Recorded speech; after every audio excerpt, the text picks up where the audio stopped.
After working here for a few years, Happy birthday, it's your birthday. Birthday's our favorite day. I knew it was time to move on. But I wasn't the only one trying to start their career, and everyone else was way more qualified. When I finally found a job I could get, Birthday, birthday, birthday! I was pretty much back where I started. Then I saw a commercial for Westwood College and decided to give him a call. At Westwood, I got my bachelor's degree in just 3 years. I got career training in the classroom, and they helped me build my resume. So when I graduated, I had everything I needed to finally start my career.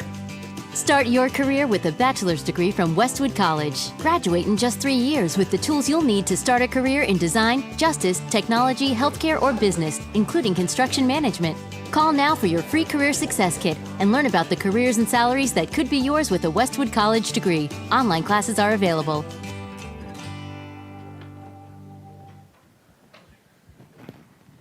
So, good afternoon, Tater Torts. Collectively, the for-profit college group would like to welcome you to our presentation. Additionally, we'd like to thank Tara Ramchandani for her time and her expertise. This afternoon, we will touch on several things related to the problem of for-profit colleges, including detailing some individual stories of people who have been victimized by this problem. We'll go over the history of for-profit colleges. We'll talk about the external and internal situations that led to this problem. We'll analyze media issues. We'll talk about the economy, policy, tort doctrine that's in place, and we'll go over different public choice options. So at a glance, for-profit colleges have a 33% graduation rate. Of the 33% that do graduate, 25% are unemployed. 90% of students take out loans, and 86% of all funding comes from the taxpayer. 1 in 5 students default within 3 years of repayment.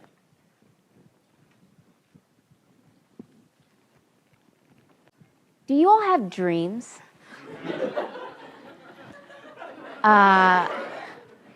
Because I do. I have dreams that are so big sometimes they keep me up at night. And these guys did too. Eric Schmidt was a 27-year-old man in Cedar Falls, Iowa. He was a father of 2, and he had a secret. He didn't like his life. He thought that he could do more. And so he started to look around and see, what can I do? What step can I take? He didn't have time for a regular university, but what he did have time for was Kaplan, because recruiters kept saying, we can fit around your schedule. Everything will be fine. It'll be perfect. He decided to sign up for Kaplan University to try and achieve a degree in paralegal studies. At the orientation, the recruiter said to he and his classmates, you've taken a risk, and for your risk, you will be rewarded. What was his reward? $40,000 in debt. Additionally, he has only, in the past 3 years after achieving his degree, been able to attain 2 weeks of temporary employment in his field. He said that he feels like he's a convicted felon. What was his crime? Aspiring to more? Margie Donaldson. Margie Donaldson also had a dream. She grew up in Detroit, and she worked in the American auto industry. In 2008, when the Great Recession started happening and the industry started crumbling, her company, Chrysler, decided to buy her out. Now, she could have taken that money and put it into a savings account and provide for her children, of which she's a single mother, but she said, no, I have a better idea. She also had a secret. She was fascinated by criminal justice, and she thought she could make a difference. So she decided to enroll in ITT Tech, and she spent all of the money from her buyout on her degree. What do you think happened?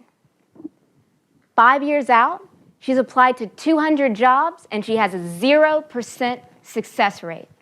She's $75,000 in debt, and she said recently, it's almost like I'm a paycheck away from going right back to where I grew up. Michael DiGiacomo, a veteran of the Army and of the Army National Guard. He wanted to pursue a degree in animation from the New England Art Institute. So he decided to use a combination of loans, federal funding, in particular, his GI Bill to fund his education. He's a newlywed, he has a 2-year-old daughter, and he thought that this was his way out, that finally he could make something of himself. In the country that he believed in so much, he decided to serve and protect it. You guys know the story, though. He's almost $100,000 in debt. And he said, I wish I could start over, but at this point, I'm too deep in. Most men lead lives of quiet desperation. But their desperation was so loud, it was screaming. I need help. Someone let me prove myself to you. Let me make a difference. I have what it takes. And they had what it took.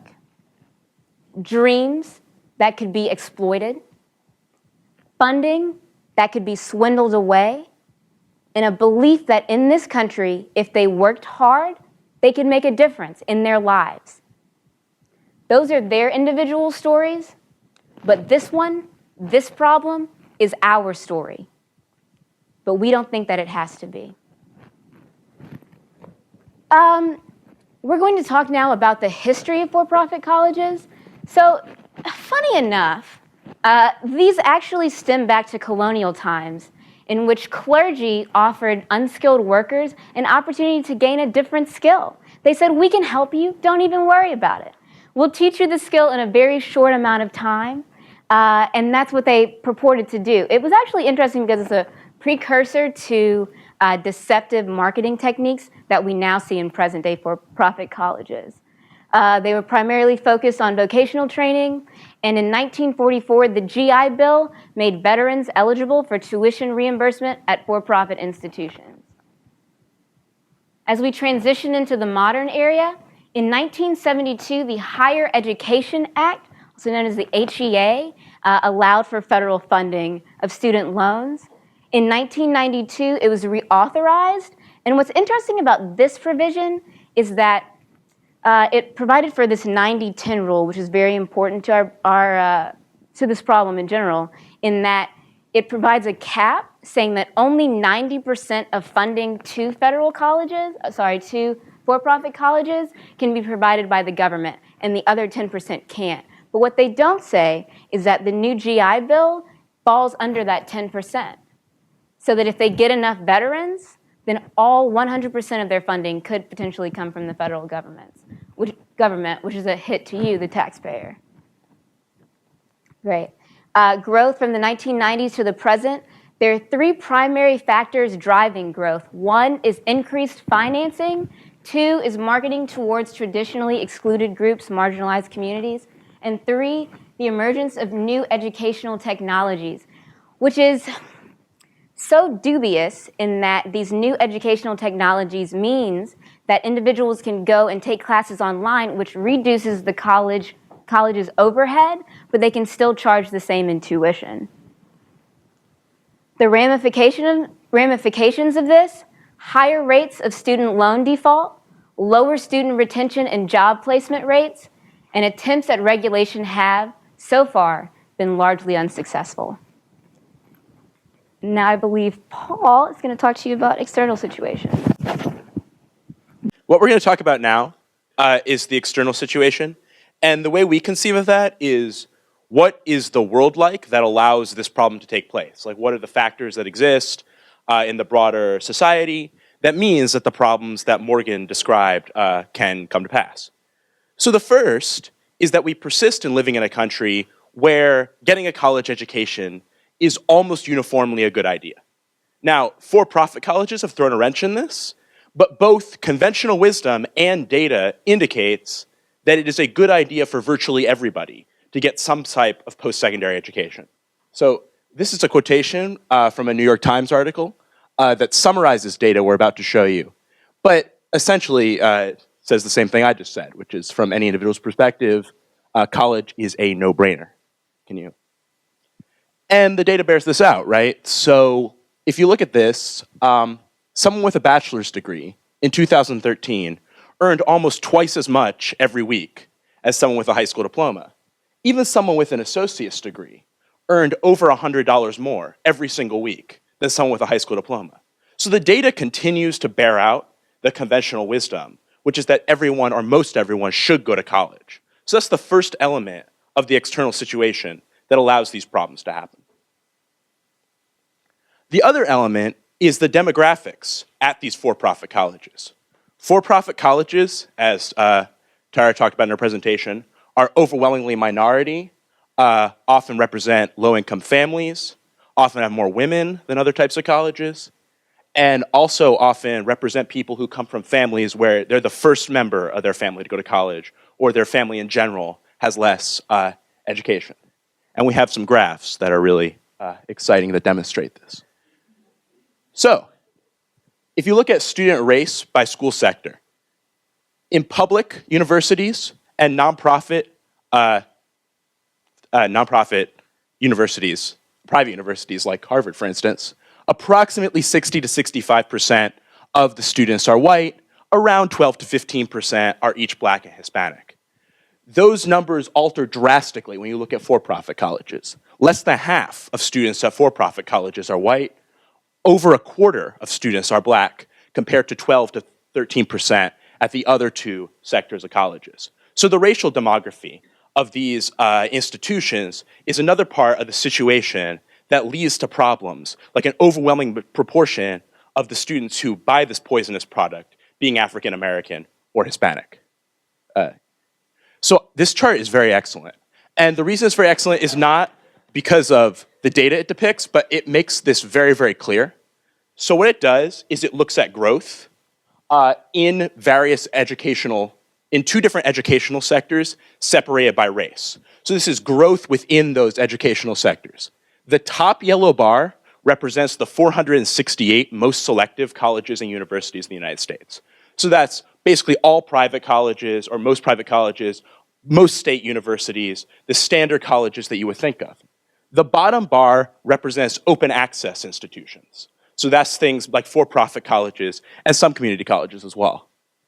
And then it shows growth of those two types of colleges separated by race. So 82% of the growth, so there's been an 82% growth in white attendance at the 468 most selective colleges, and a 0% growth in white attendance at for-profit colleges. Or, I'm sorry, open access colleges. That doesn't mean that there are no white people that go there, but it means that the number of white people has not been growing. While simultaneously, the number of Black people who go to these colleges grew by 68%, and the number of Hispanics grew by 72%. So not only are these institutions disproportionately minority, but that problem is increasing over time. And that's what this chart shows, which is why I think it's so good. Okay. You go first.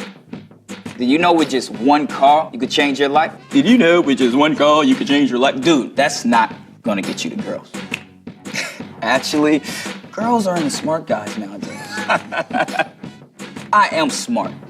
I don't need no education. It's too expensive.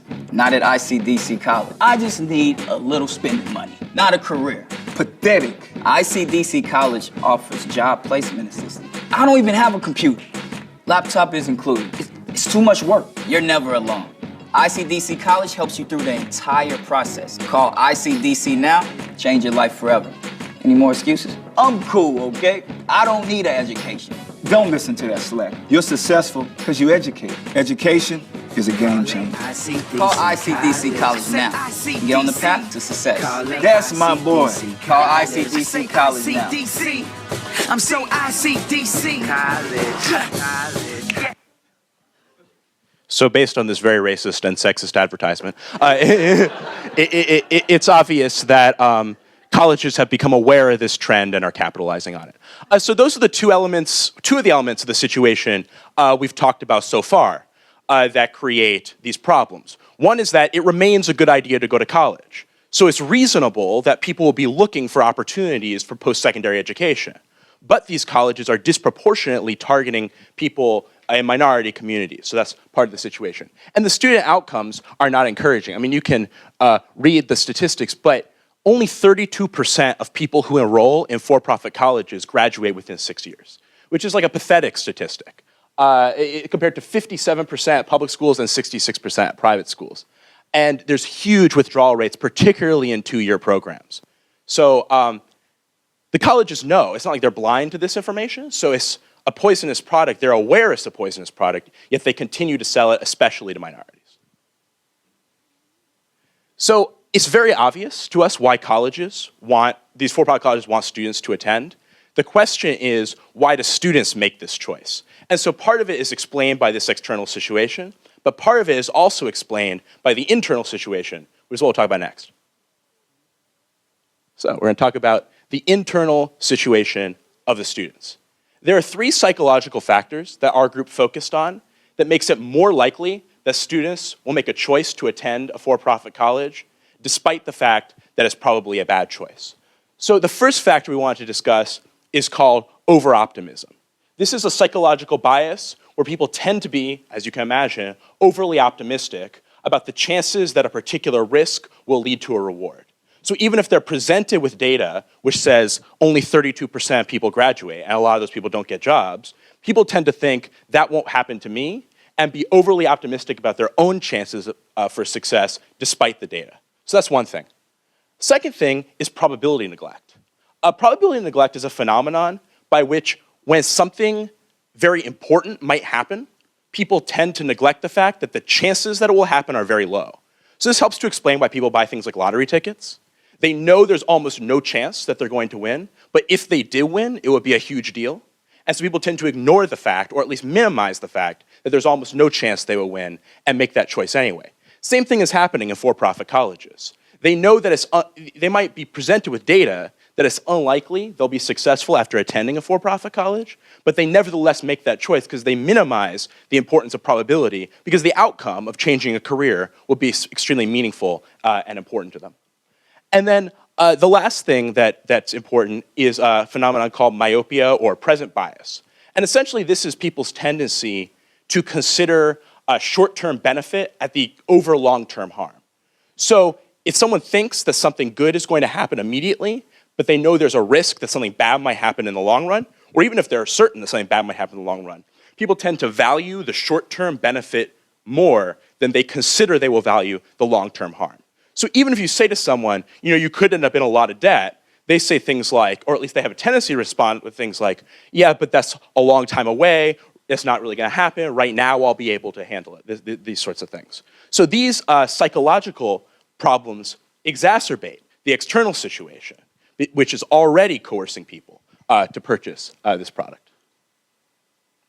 Additionally, there's deceptive marketing practices which take advantage of these psychological biases and of the external situation to make it even more likely that students will make the ill-fated choice to attend a for-profit college.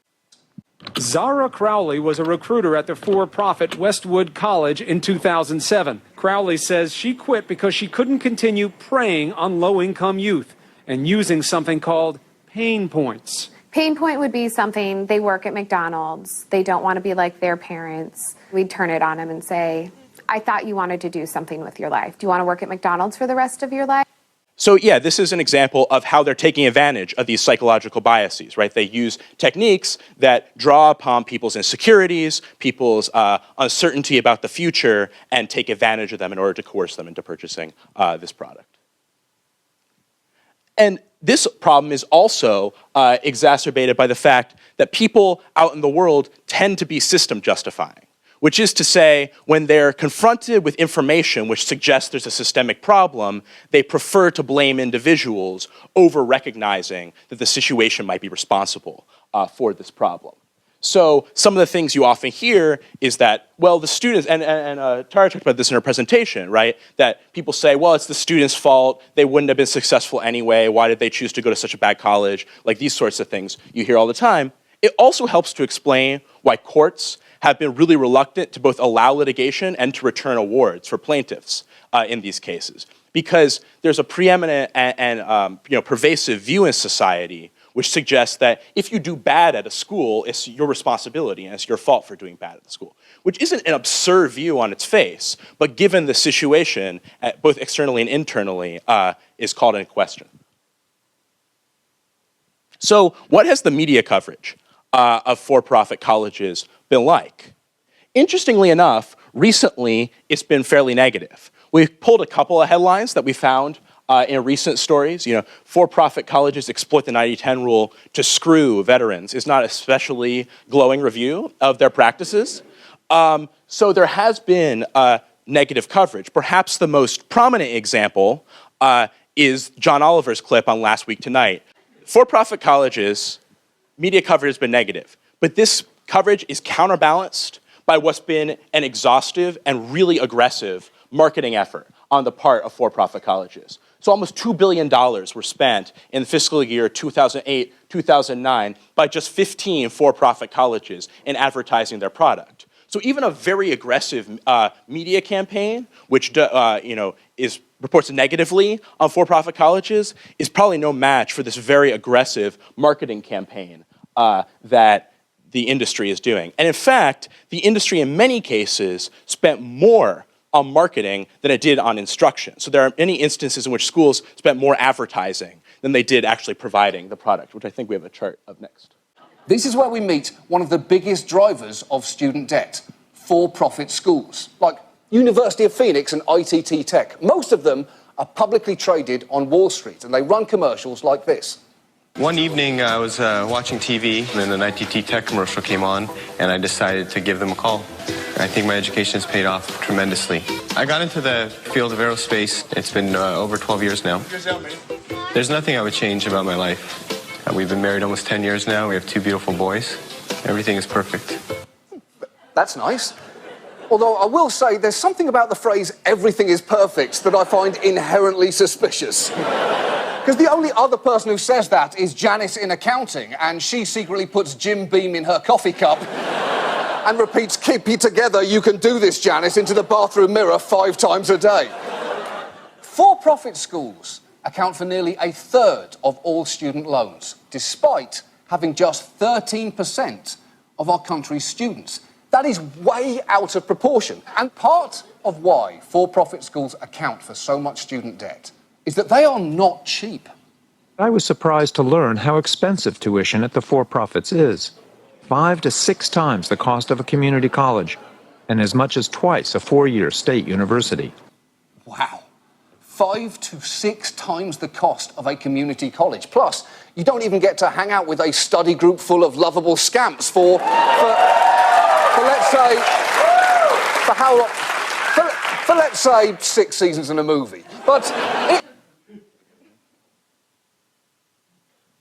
So an overall look at both the internal and external situation plays out something like this.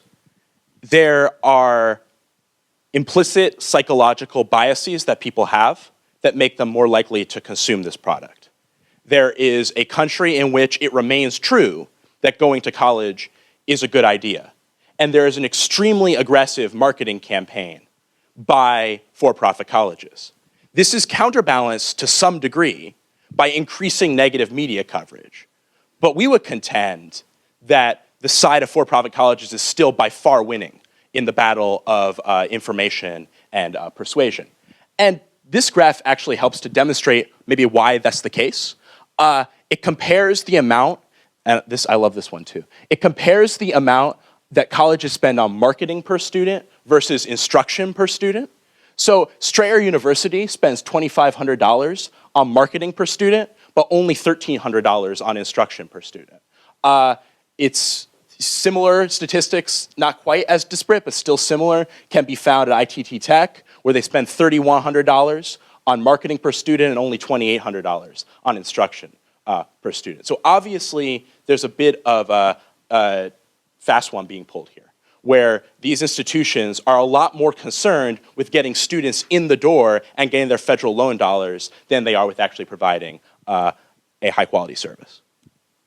Okay. Hi, everyone. Now I'm going to talk about the economics of for-profit colleges. I'm going to start with a brief overview of the current state of the industry. It's an industry that has undergone enormous growth over the last several decades, and especially within the last 15 years. As of October 2014, the leading corporations were bringing in together about $6.2 billion in revenues for a net profit of $470 million for their shareholders. It has performed well countercyclically, and even though there's been a growing push towards regulation, investors anticipate that it will continue to perform well. So, if we want to explain this success using the typical dispositionist, rational economic actor model, the story goes a little bit like this. For-profit colleges have succeeded in the marketplace by pursuing two very successful strategies. They've increased access by seeking out people who were not previously going to college and connecting them with education services. And they've taken market share from their competitors by better meeting consumer demands, offering an educational product, mainly flexible online programming that's more in line with what people are looking for. Of course, what we have discussed in the external and internal situation may call into question how believable that story is, especially when there's a whole other aspect of the story, which is the question of government subsidies. Higher education is, sorry, can you go back? Can you go back again? Okay. Government subsidy, higher education is heavily subsidized by the federal government directly in the form of student loans. This is true for for-profit and your traditional schools. But for-profit schools target students such as low-income students and veterans who have the highest loan eligibility. Studies have shown, however, that students at for-profit colleges pay more and end up working less, as we've discussed. So this makes it a particularly inefficient economic investment. Furthermore, to the extent that these schools generate negative externalities, those costs are also borne by the government and society in the form of, in the worst instances, public income assistance, helping out with student loan defaults, and so forth. Next slide, please. So, the moral of all this is that the current payout structure and incentive system, from the for-profit college's point of view, favors targeting students with little information about the likelihood of graduating or the realities of post-graduation employment outcomes. And we, in fact, have seen that incentives have been so strong that schools have lied to students or helped them to submit false loan applications and so forth. Additionally, in terms of pure financial gain, schools are indifferent as to outcomes, although obviously the impact to society is very, very different depending on what outcomes are for students.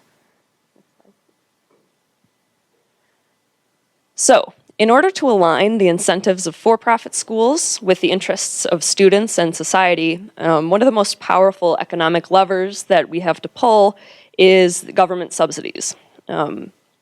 Outcome-based subsidies, rather than current sort of non-outcome-based subsidies, are likely to change the behavior of for-profit schools in these two key ways. They're incentivized to either seek out students with correct information, or provide that information on sort of the typical economic argument that better informed consumers make better choices. And secondly, they are more likely to seek out students who will actually benefit from the education.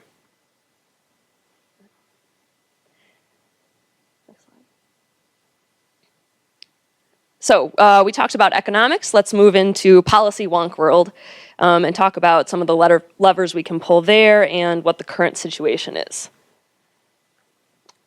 So we talked a little bit about predatory advertising. For-profit programs spend more than their traditional counterparts on a variety of highly visible advertisements that seem to draw a clear connection between enrolling in the program and succeeding. A 2010 GAO investigation found that recruiters misled students about key metrics such as employment and graduation rates or the college's accreditation, cost of attendance, and so forth. The report also found that these practices are aimed at enrolling low-income students and veterans because they represent a guaranteed source of funding. The 90-10 rule requires for-profit schools to obtain no more than 90% of their funding from the government, and specifically from government loans administered under Title IV. This means that government loans administered under the GI Bill are exempt from the limits. There have been recent pushes to change the 90-10 rule. Senators Durbin and Harkin have proposed legislation to move from 90-10 to an 85-15 rule, which would also treat all government loans the same, regardless of what act they're administered under.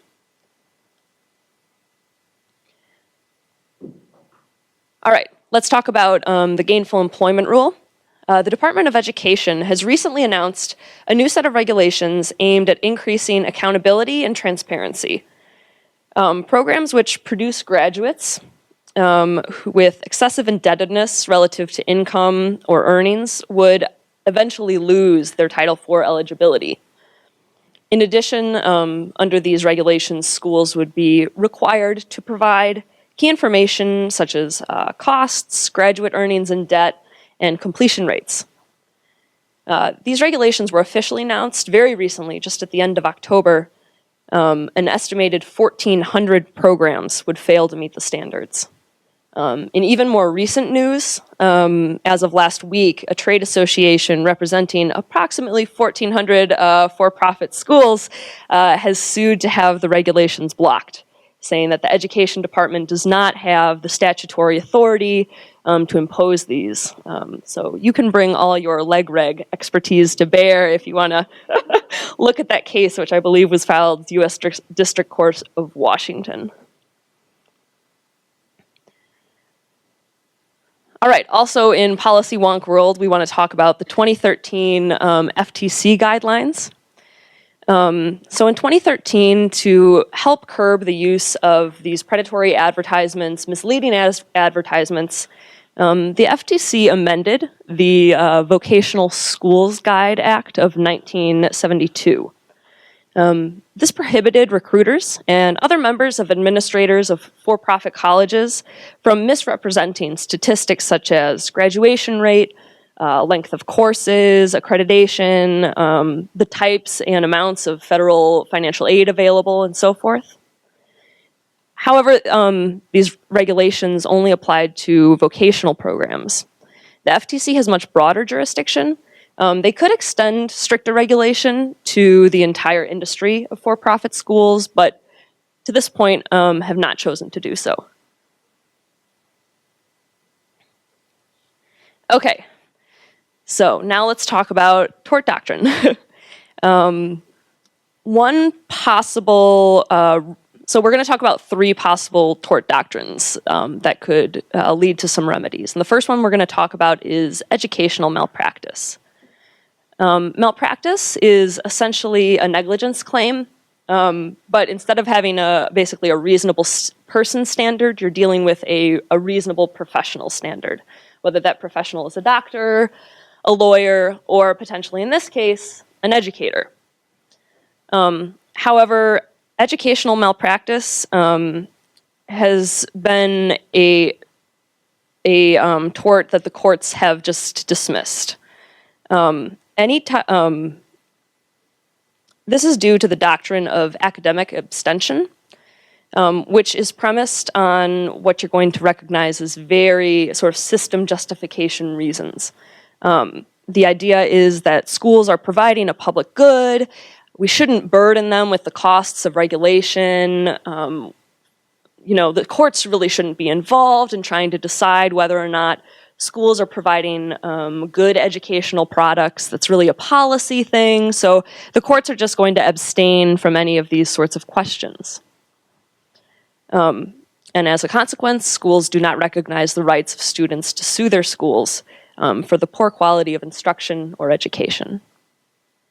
Okay. There's also two possible torts claims for misrepresentation: negligent misrepresentation and fraudulent misrepresentation. So this is one of the key problems we've been talking about in our discussion of predatory practices, is misleading and fraudulent advertising. So are the courts going to do anything to step in here? It seems like there really could be an opening. But with respect to claims of negligent misrepresentation, the answer is effectively no. Following the academic abstention doctrine, courts generally say in response to these claims that schools do not have a duty of care. We're not going to inquire into the quality of education provided. And even with claims of fraudulent misrepresentation, the answer still is mostly no. Although the door is a little open on that. For plaintiffs to recover in these cases, they have to show that the defendant knew or should have known that the representations made were false or baseless. This can be really difficult, especially because employment outcomes are often described as something that's not within the school's control. They're just the ball. They can't control what the economy is like. It really is up to the individual student to go find the job. Maybe they weren't a very attractive employee to begin with. What can we do? This should all be ringing bells in your head. It sounds a lot like Pellman and the problem of figuring out proximate cause. So basically, the moral of the story is that these types of claims tend to be defeated on 12b6 motions, failure to state a claim for which relief can be provided. That's assuming, of course, that a claim can make it to court in the first place. Another problem is that statute of limitations will prevent people from filing these claims. Especially for misrepresentation claims, the clock would start running right when you are being recruited and those false claims have been made. If it takes you longer to get through school, or if someone feels like they really are having a hard time finding a job, and how long does it take before they decide or figure out the reason I'm getting a job is not anything in my control, but it's because I actually have a degree that isn't worth anything. By that time, the statute of limitations clock may have run out.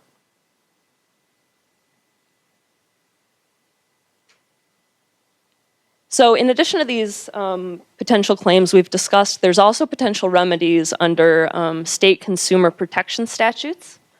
Now, these only exist in some states where they would offer you any sort of recourse against schools. Plaintiffs have on occasion succeeded in cases brought under these statutes, but generally they don't have enough bite to be an effective judicial deterrent. First of all, there's high standards, just as we've talked about already, either within the doctrine or as a matter of viewing schools and students as sticks or balls. There's also limits on damage awards in many of these, which limit the financial effectiveness of deterrence.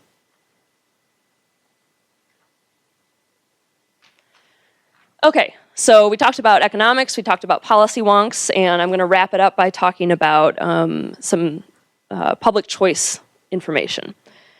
So these are sort of the two fronts in the war over this issue, which would be the for-profit schools and their lobbyists on one side, and the pro-regulation coalition on the other.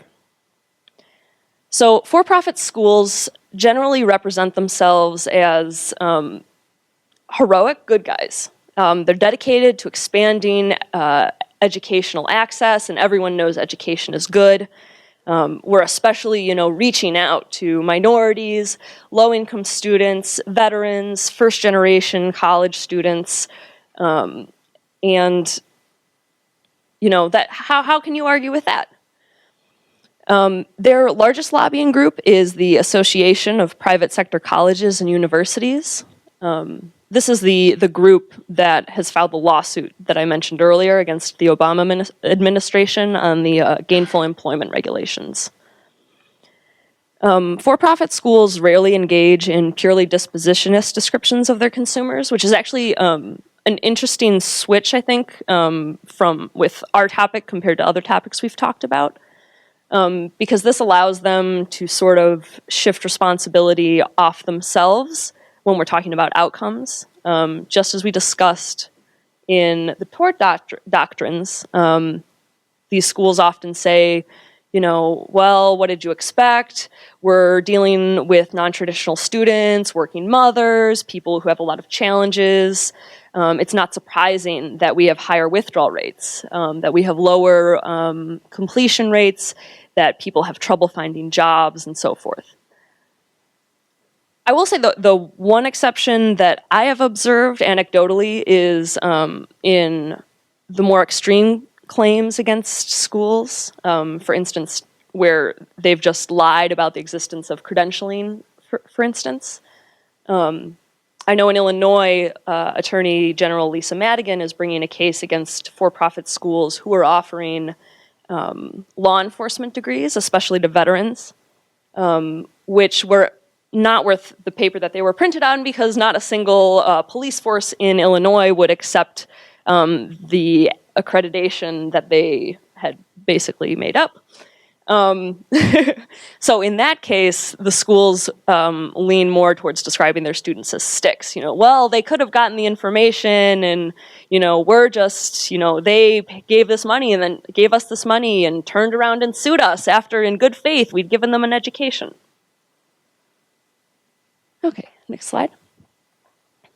So on the other side, we have the Pro-Regulation Coalition. Also describing students as balls, victims of both the system, but also victims of either the for-profit colleges or sort of the system that the regulation has allowed to flourish. It is a much more diverse group. It's not unified with financial incentives the way that the for-profit colleges side is. So we're talking about minority groups, civil rights activists, consumer advocates, education reformers, veterans' rights groups, and numerous states' attorneys general. So this, of course, makes them a far less effective lobby because they have varying priorities. Education may not necessarily be the top priority for some of these groups.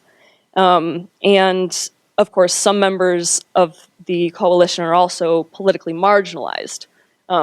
Of course, we may view, for example, attorneys general and veterans' rights advocates probably have far more standing politically than, you know, someone representing student debtors. So I think that wraps up our presentation. And who is presenting our policy options? Thank you, Lisa. Well, thank you, everyone, for listening and for bearing with us for this past couple of hours as we've talked about for-profit colleges. Up on the screen, you'll see some of the policy solutions that we've discussed, and we would like to bring them to you here now to sort of talk about them, and I'll give it to Lauren to go through this. All right. So we have 9 solutions that we're going to talk about, but we're also open to more suggestions from you all. So the first one is outcome-dependent funding. And Lisa talked about this a little bit when she covered the economic incentives of for-profit schools. So we decided that if for-profit schools were funded by the federal government based upon the outcomes of those students, then that would encourage the schools to provide better educations. So there are some jobs that are where you get paid when you win or when you get good results, like tort lawyers get paid when they win. So we thought maybe for-profit schools could get paid if their students are paid on a rolling basis when their students got jobs, because then they would be incentivized to perform for their students. All right. The second is testing requirements for students enrolling in for-profit colleges. So currently they have open enrollment policies, which means that those students don't need to pass any college readiness tests to enroll. So if instead there were higher standards for students to enroll, then there wouldn't be as many students that weren't college ready in those schools. So that would shift the student populations of those schools to students that would be more likely to succeed. Okay. And then finally, solution 3, that's adjust subsidy ratios. So there's currently the proposed switch to the 85-15 rule. So for-profit schools would get at most 85% of their money from the government, and 15% would have to come from other sources. We said, maybe make that shift, or maybe make it even more extreme. Like we could do 50-50 or 100-0, or 0-100, where 100% of the money is coming from sources other than the federal government. And that would be on the extreme end of the spectrum, because there'd be some pitfalls to a solution like that, because since these schools get money from the federal government, that does enable students who don't have money to go to those schools. So I could imagine negative ramifications, but currently the 90-10 rule isn't doing the job. The next 3 that we have to talk about, one is to regulate the expenses that these for-profit colleges have in their budgets. So currently, as we've seen, they spend a lot of money on marketing, they spend a lot of money on recruitment, but they don't spend a lot of money on teachers, and they don't spend a lot of money on the instruction of actual students.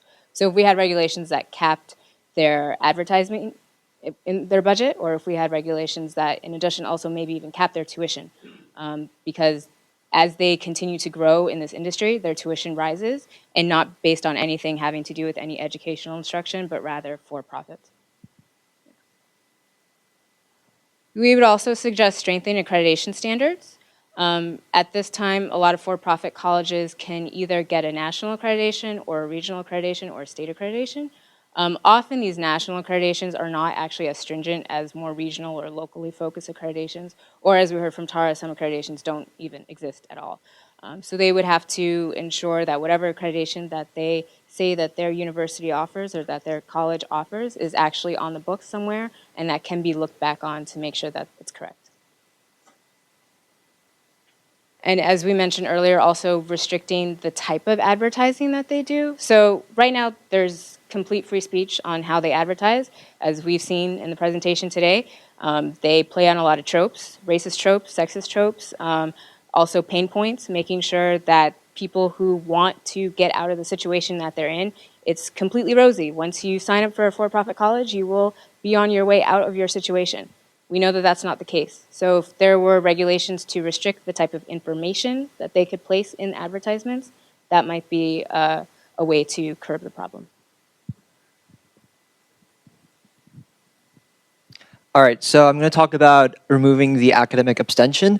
So this is a genuine frontier tort in the sense that academic abstention doesn't really exist out in the world like some sort of product, but it's really in the psychological bias of the judges who are actually judging these cases. So what's difficult about this is that for the most part, the only way to have this actually come about would be to have a scholarly debate and just more discussion about how the judges who are adhering to this doctrine are actually preventing a lot of students who are currently just being screwed over from getting any kind of real benefits. So that's one thing. And another thing that we talked about was the statute of limitations. As Lisa had said earlier, the statute of limitations starts running when the students are initially exposed to the fraudulent practices. And then by the time they finish school and by the time they realize that they have some legal recourse to recover some damages, the statute has run out. So one way to fight back against this is to challenge these doctrines and challenge the statute of limitations to say that, hey, these actually don't work if we want our students to actually not be victims to this system. The second one, ban for profits, pretty straightforward. Go big or go home. And the last one, this is a really interesting option, I think. So for the other ones, we've been focusing on for-profit institutions and what we can do to curb their practices or how we can change them. this particular option is actually focusing on a general situation with the education system in general. So by increasing competition, we mean that we want to give community colleges or state colleges more flexibility so that they are more appealing to students. For example, one way you can do this is to increase funding for community colleges. In recent years, there has been a pretty big federal cut in how much money the community colleges have been receiving. So by increasing the amount of funding that community colleges can receive, we can obviously make them more competitive and more appealing to students. Another way is just to have community colleges offer more flexible and just better programs that aren't as intimidating to students, but at the same time, they will have actual effects and benefits to students who enroll in these programs. So at this point, we are going to open up this discussion to the rest of the class. Feel free to ask questions or suggest any other options that you guys might have thought of in these past couple minutes. Yeah, can we get the microphone? I had a question about your third solution, the 8515. Does that also address the loophole with the GI Bill? Yeah. So the current proposed solution, the 8515 proposal, does cut off that loophole. So any of our other suggestions about other possible ratios would also close off that loophole.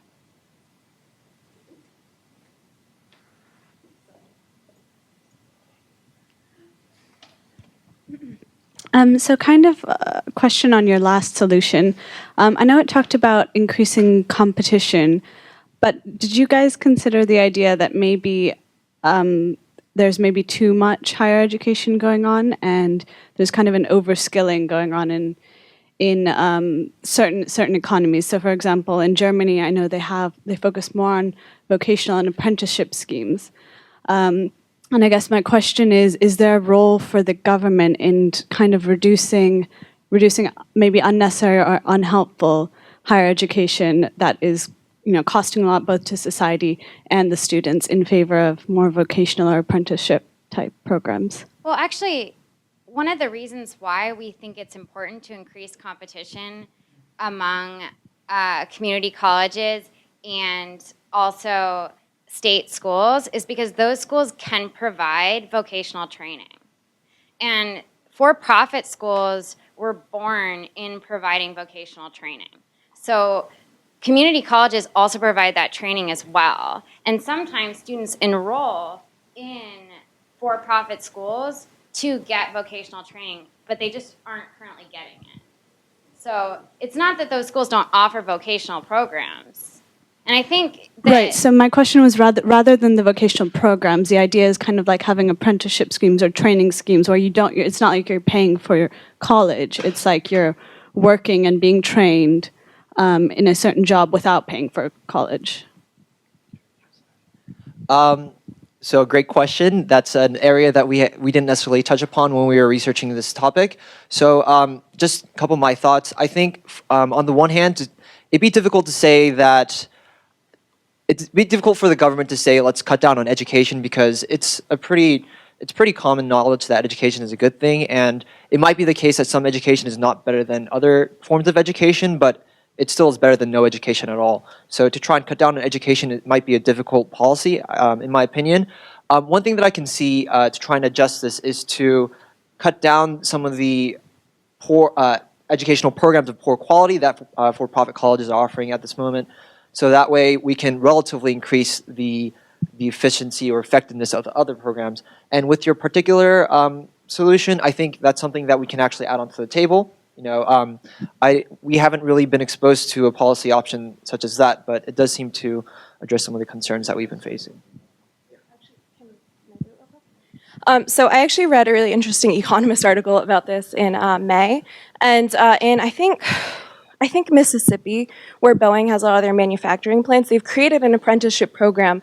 But the difficulty with that is you basically have to do it through one of two routes. Route one is basically you create a very strong relationship between the government and programs where the government agrees to basically subsidize your apprenticeship training because somebody has to pay for it. And like the whole point of an apprenticeship is that it's not you. So either the government has to pay for it, or option two, the company has to pay for it. And if you have someone like Boeing or like Ford who has like a lot of money and is like really, really looking for like highly trained technical workers who need to go through apprenticeship programs, they're more than willing to do so. But it's kind of difficult to enact this on a larger scale from the government's point of view. So this is something that we could probably definitely encourage companies to try to do this sort of thing, maybe through tax credits, maybe through other means. And it's definitely something where I think, given the like overflow of manufacturing jobs that are like highly skilled, highly paid, we don't have workers for, that we like need in the US, I think it's something that everyone agrees would be like a very positive thing if we could make it happen. The difficulty is, how do we make it happen?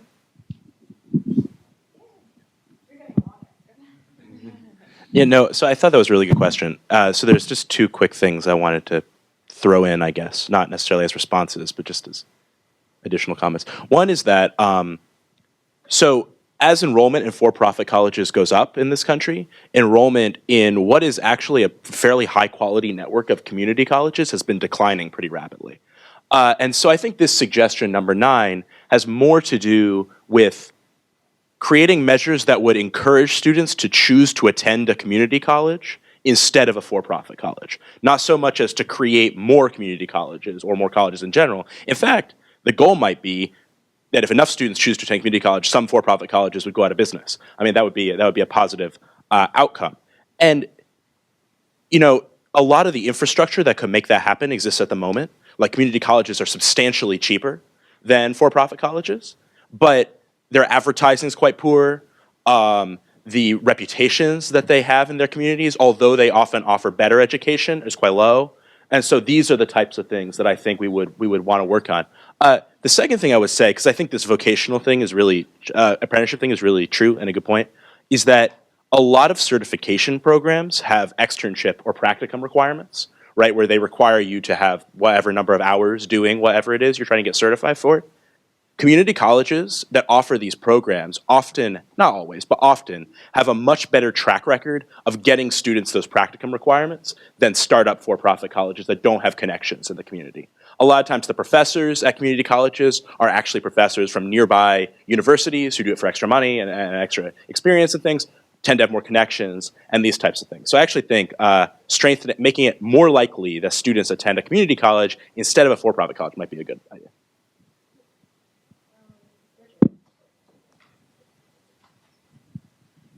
Did you guys talk at all about sort of changes to the high school system? For example, like, I don't know, extending high school programs so that they include some kind of further education, or just including more like college advising so that people can recognize these poisonous products from for-profit colleges? Right. So we didn't touch on that in our paper, but I mean, in our discussion a couple days ago, like that type of stuff came up, particularly with this 9th policy solution and then also with the better requirements for students as well too, to making sure that they're college ready. So that would have to go back to the public school system, that would have to go back to high schools, to making sure that students are prepared at some kind of baseline level to be able to enter college. Now, whether that's a community college or a public school or a for-profit college, but that way they're able to understand what they're buying into if they decide to go to a for-profit college, and that they can hopefully have a better chance of success if at the high school level or before they enter, they're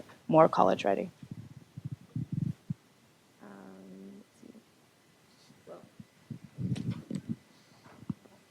Yeah, so mine might not be that much of a question and more of a pushing back on number 2.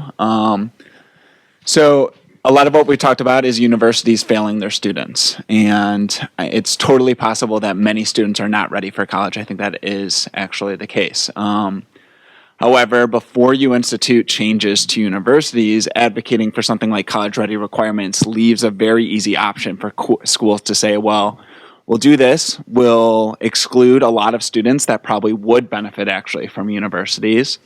We may make higher education more exclusive in the process, and we're not actually getting at the source of the problem. When I have seen this happen, it has disproportionately affected people that have already been failed within our public school system.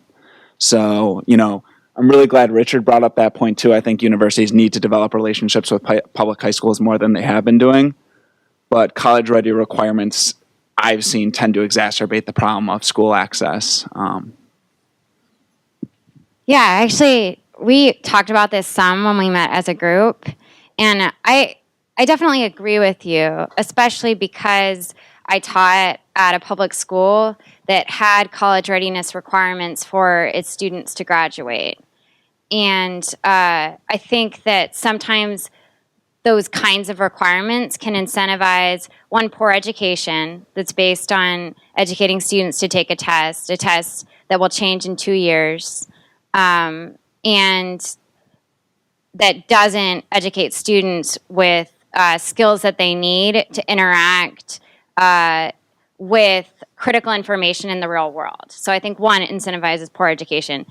Two, I think you're right that students from low-income backgrounds are more likely not to meet those standards. And if we want to increase education for those students, good education for those students, then college readiness requirements might hurt those students. At the same time, I think open enrollment is a problem at for-profit schools. It's possibly one reason why students fail at a disproportionately high level coming out of those schools. Although that rhetoric does make it sound like students are sticks, right? We're going to keep going with questions. Yeah, Peter, can you get the mic to him? Since I have the mic, I was also just going to say one quick thing to William. So college ready requirements obviously have a connotation, and this policy solution, as much as we can, we want to be divorced from that connotation. So it is a lot more coarse-grained than you're thinking. So we're not, this solution isn't like parse a 10-point difference on an SAT math score, and it's more in the direction of like, should a school be able to enroll a homeless person or somebody from an elder care facility or things like that. So it's a lot more coarse than just can you get this exact number of questions right on a reading exam. I just want to quickly add on to what Josh said, and I think one thing that's important for me to think about is that the college ready requirements apply to for-profit schools, and we have a system of community colleges in this country that do offer remedial education that are open enrollment. So I think we really want to push people that wouldn't meet a college ready requirement to a place where they can actually learn, and that would be community colleges. So for me, I'm very comfortable with that. I have a quick question though about number 8, sort of what are the mechanics of how that works? How would you sort of structure that legislatively? That's a very good question.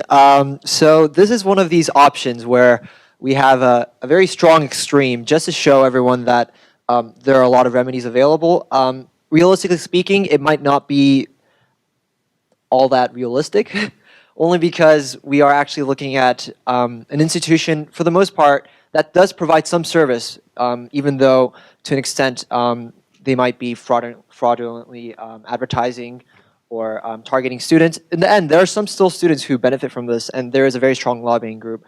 So to answer your question, we don't have a very solid idea of how we should ban for-profits, but it's just a thought just to have there, because if the issue gets big enough, it could be a real option. Yeah. We'll come back to you. He's so dejected. So moving along with also talking about number 8. So almost 3 hours into hearing about the evils of for-profit colleges everywhere, you just mentioned that some students do have success from it. Have you seen particular school models for for-profit colleges that are benefiting students to a greater degree? And if so, what are they doing?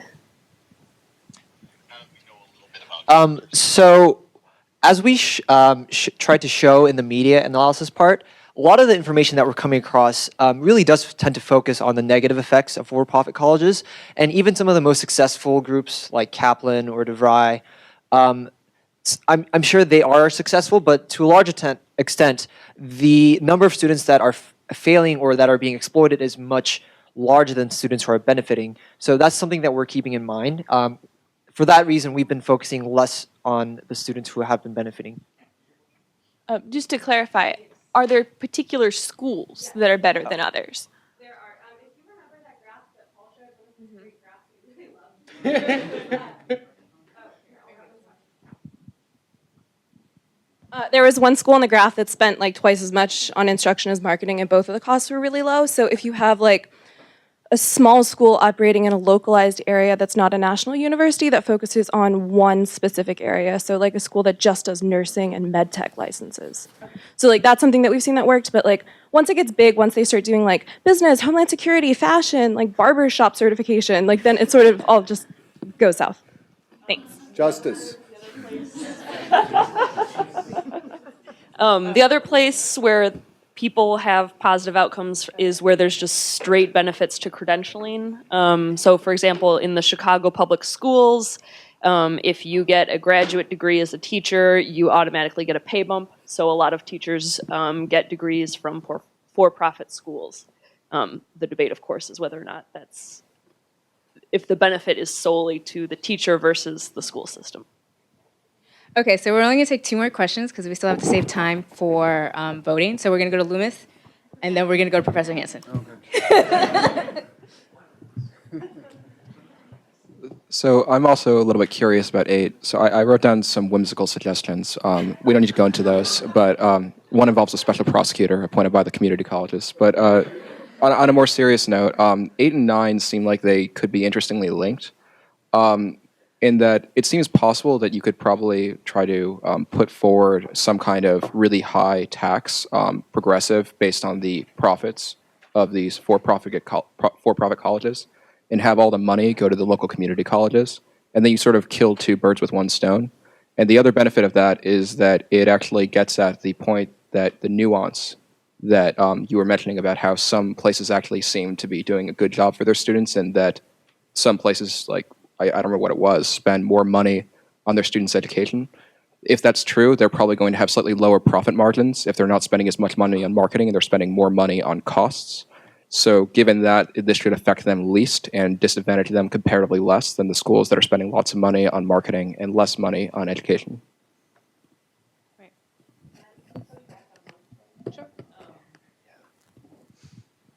I just wanted to address your point about the tax shifting plan. It just reminds me a lot of the way state lotteries are operated, where you have a low-income, disproportionately minority community spending a lot of money on state lotteries and state gambling.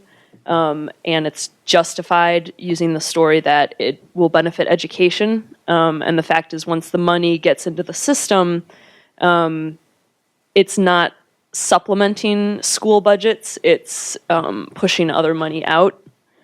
So I would strongly push back on that point. Thanks.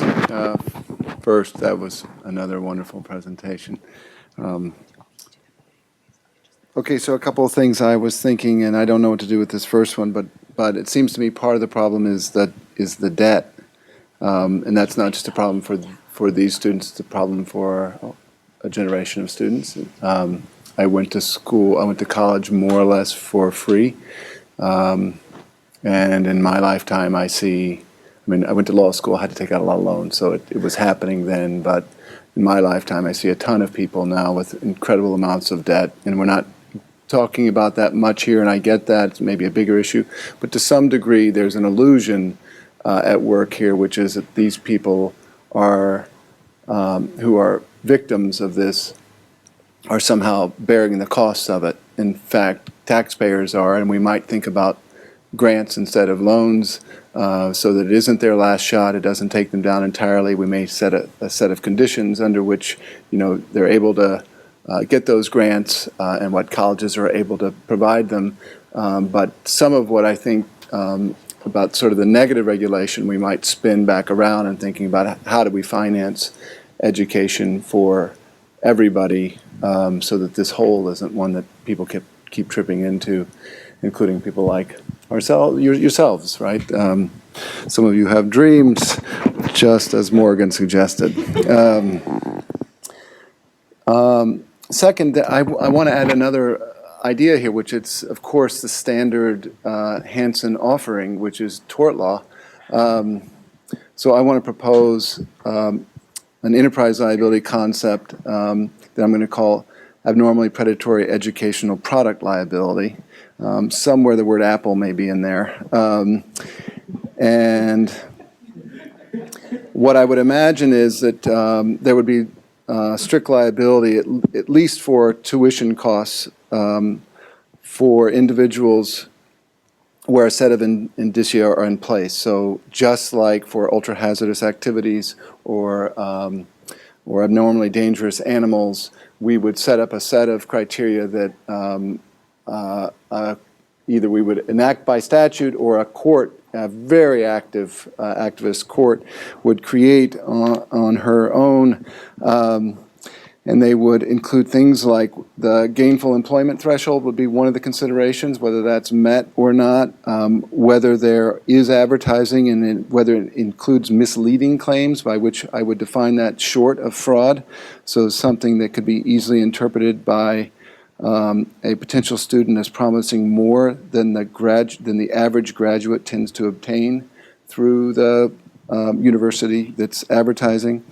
Where another consideration would be, who are the targeted groups? Are they particularly vulnerable to situational influence, perhaps really having no other options? There would be considerations of things like ratios of marketing cost to educational expenses, ratios of external funding to alternative funding. You could include extent of accreditation, that sort of thing. So a set of criteria to be sort of worked out as the common law might, or as a group of statute writers might decide, to create a cause of action on behalf of individuals and classes where these things are true. There would be liability, at least for tuition. That's my proposal. Thank you, everyone. Sorry we went over a little bit, but